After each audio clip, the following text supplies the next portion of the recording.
जी बिस्मिल्लाहिर्रहमानिर्रहीम। खैरुल अमल परचम कमेटी खैरुल अमल ट्रस्ट की जानिब से आज विलादत बासादत मौलाए कायनात अली इब्न अबी तालिब अलैहिस्सलाम के मौके पर अलम मुबारक हज़रत अबुल फज़ल अब्बास की शानदार सजावट की गई है।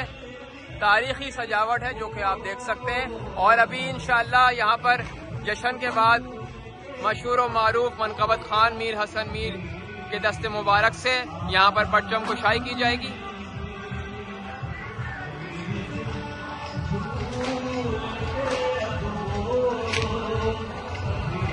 खैरुल अमल परचम कमेटी और खैरुल अमल ट्रस्ट की जानिब से शानदार सजावट की गई है।